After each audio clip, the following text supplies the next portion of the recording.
The live TV, सच सबसे आगे। नमस्कार, मैं हूं रंजीत झा और आप देख रहे हैं द लाइव टीवी। उत्तराखंड में मुसलमानों को डराने धमकाने का सिलसिला थमने का नाम नहीं ले रहा है। कई नफरती गैंग कट्टरपंथी सोच रखने वाले मुसलमानों को चुन चुन कर प्रताड़ित करने में लगे रहते हैं। कोई मौका हाथ से जाने नहीं देना चाहते। तभी तो उत्तराखंड में ही यह खबर आती है कि मुसलमानों को धमकी दी गई, पोस्टर चस्पा करके उन्हें वार्निंग दी गई कि इलाका छोड़कर चले जाओ, अपनी दुकानदारी छोड़कर चले जाओ। लव जिहाद का आरोप लगाकर इन लोगों को अपना शहर, गांव, दुकान, घर बार छोड़ने को मजबूर कर दिया गया। ये उत्तराखंड को हो क्या गया है? क्या मुख्यमंत्री इन बातों को बस इग्नोर करते हैं? क्योंकि उनके जो बयानों को आप सुनेंगे, मुसलमानों के प्रति जो उनकी सोच है, उससे मालूम पड़ता है कि वो भी हिंदुत्व के सबसे बड़े ठेकेदार हैं और मुसलमानों के लिए उनकी भावना कहीं दूर हटकर चली गई। इस वक्त जो खबर सामने आई है, एक वीडियो काफी तेजी से वायरल हो रहा है। उनसे कागजात पूछा जा रहा है, कागज दिखाओ, आधार कार्ड दिखाओ, सर्टिफिकेट दिखाओ, और वो पीड़ित मुस्लिम मजदूर डरा सहमा सड़क पर खड़ा है। उन्हें इस बात का आत्मविश्वास ही नहीं बचा है कि वो भी इसी देश का नागरिक है और उसे जो सवाल कर रहा है, सवाल करने वाले भी इसी देश के नागरिक हैं।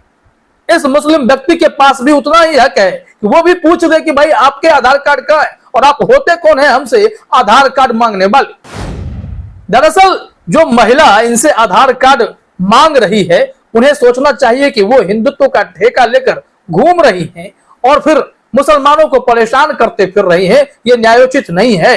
उत्तराखंड में यह खूब हो रहा है। इस मामले में एक वीडियो जो वायरल हुआ है, वो वीडियो हम आपको दिखा रहे हैं, लेकिन उससे पहले IND स्टोरी ने इस वीडियो को शेयर करते हुए जो ट्वीट किया है वो भी देख लीजिए आप। यहां बताया जा रहा है, देहरादून उत्तराखंड, बहुसंख्यक समाज के लोगों ने मुस्लिम प्रवासी मजदूरों को परेशान करते हैं और डराते धमकाते हैं। मुस्लिम से इतना नफरत क्यों? अगर मुस्लिम है, दुनिया भर कागजात की पूछताछ की जा सकती है। डरा हुआ समाज कागजात पूछताछ करेगा।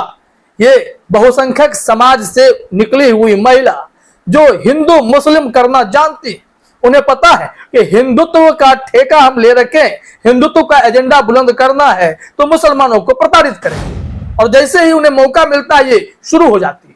तो इस वीडियो को जरा आप अपने स्क्रीन पर देखिए और महसूस कीजिए कि उस मुस्लिम व्यक्ति को किस कदर डराया धमकाया जा रहा है। तो मेरठ में सब्जी नहीं बिकती, तो फिर आपको किसने बुलाया? यहाँ पे किसने बुलाया? किसी के सारे तो आए होंगे। कहाँ पे हैं? अच्छा, आपके भैया हैं? कितने हैं? आप परिवार से कितने जने आ रखे हैं? अच्छा, अब आपका परिवार भी आएगा फिर यहाँ पे रोजगार के लिए? परिवार भी आना क्या है? अरे आप तो हो, आप अपना परिवार भी लाओगे यहाँ पे फिर? अच्छा, वो वही है। और जब आप 6 साल से यहाँ रह रहे हो तो आधार कार्ड वहाँ का चल रहा है? पुलिस सर्विस हो रखी है आपकी? नहीं, कुछ भी नहीं, कुछ नहीं हो रखे। मंडी में रहते हो? हाँ, कहाँ पे ले रखा किराए पे? सत्यापन। तो देखा आपने, यह मामला देहरादून का है और उत्तराखंड में इस तरीके से मुसलमानों के साथ सलूक किया जा रहा है, क्योंकि वह पीड़ित मुस्लिम मजदूर मेरठ से आया है। मेरठ में उसका परिवार है और यहाँ पर वो रोजी रोटी के लिए आया हुआ है। देश का हर नागरिक किसी राज्य के कोने में जाकर अपने परिवार के लिए आजीविका जुटा सकता है, खाने पीने के लिए मेहनत कर सकता है, लेकिन वो चूंकि मुस्लिम है, इस वजह से यह नफरती गैंग की महिला जो है सामने आकर उसका क्लास लेने लगती है। लेकिन सबसे बड़ा सवाल तो यही होगा कि आप होती कौन है इनसे कागजात मांगने वाली? क्या आप पुलिस हैं, प्रशासन है, और क्या वो व्यक्ति अपराधी है जो इनसे इस तरीके से सलूक किया जा रहा है? क्या मुसलमान होना इस देश में अपराध है? इसका जवाब चाहिए। ऐसे लोग उत्तराखंड में खूब घूम रहे हैं। तो कभी मजार गिराने के लिए वो जाते हैं, पूरे गैंग बनाकर जय श्री राम का नारा लगाते हैं और हथौड़े से मजार तोड़ डालते हैं, घरों को गिरा डालते हैं, जेसीबी तक बुला ली जाती है।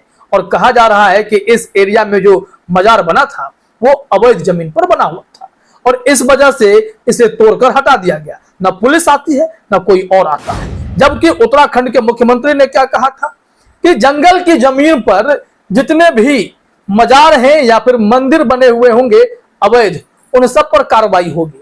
जब सर्वे आया तो पता चला कि मजार से 10 गुना अधिक संख्या में मंदिर ऐसे हैं जो जमीन कब्जा करके अवैध तरीके से बनाए गए। लेकिन जब मजार गिराने की बात आई तो मजार तो गिरा दिए गए, मंदिरों पर कितनी कार्रवाई हुई इसका रिपोर्ट आपके पास नहीं आएगा, इसके डेटा उपलब्ध नहीं होंगे। बहुत कम संख्या में कार्रवाई जो होती है, क्योंकि हिंदू की आस्था का ख्याल है, मुसलमानों की परंपरा का, उनकी भावनाओं का, उनकी आस्था का कोई ख्याल नहीं है। क्योंकि देवभूमि उत्तराखंड है और देवभूमि ऋषिकेश है, तो ऋषिकेश में या फिर पूरे उत्तराखंड में कुछ भी होगा तो हिंदुओं के लिए होगा, मुसलमानों को सिर्फ प्रताड़ना मिलेगी। जो आपने ये वीडियो देखा, इसमें उस व्यक्ति की क्या गलती है, क्या कसूर है कि उनसे आप इंक्वायरी कर रहे हो? वो सब्जी बेचेंगे, वो ठेला लगाएंगे, क्यों नहीं कर सकते? क्या इस देश में सिर्फ हिंदुओं को ही मजदूरी करने का अधिकार है? क्या नौकरी करने का अधिकार है? किसी भी राज्य में जाने का अधिकार है? मुसलमान अपना घर बार छोड़कर रोजी रोटी की तलाश में बाहर नहीं जा सकते? तमाम ऐसे सवाल उठ खड़े होते हैं। और जो ये नफरती गैंग की जो सदस्य हैं, उन्हें सोचना पड़ेगा कि आप हिंदुत्व की ठेकेदार हैं तो रहिए, लेकिन किसी दूसरे धर्म को आप परेशान नहीं कर सकते, उस धर्म के मानने वाले को आप जलील नहीं कर सकते, उनकी फजीहत नहीं कर सकते बीच सड़क पर। यह अलाउड नहीं है। और इसके खिलाफ प्रताड़ना का केस अगर हो जाए तो वो महिला को कम से कम तो पुलिस गिरफ्तार करे, लेकिन ऐसा होता भी नहीं। यह विडंबना है। अब उत्तराखंड में लगातार लव जिहाद को लेकर भी माहौल बनाया जाता है। कभी किसी इलाके में तनाव कर दिया जाता है, कुछ लोग साजिश रचते हैं और बताते हैं कि ये लोग लव जिहाद कर रहे थे, इस वजह से मुस्लिम इलाके को खाली करवा दिया जाए। यह सिलसिला रुकने का नाम नहीं ले रहा है। इस देश में कोई अगर घर में नमाज पढ़ रहा है तो पुलिस केस दर्ज कर देती है। ट्रेन में अगर कोई कीर्तन भजन कर ले तो कोई दिक्कत नहीं है, लेकिन कोई ट्रेन में नमाज पढ़ ले तो पुलिस उसे ढूंढने में लग जाती है। प्लेटफॉर्म पर एकांत में कोई व्यक्ति शांति से अपना नमाज कर रहा हो, नमाज पढ़ रहा हो, तो भी पुलिस एफआईआर दर्ज कर लेती है।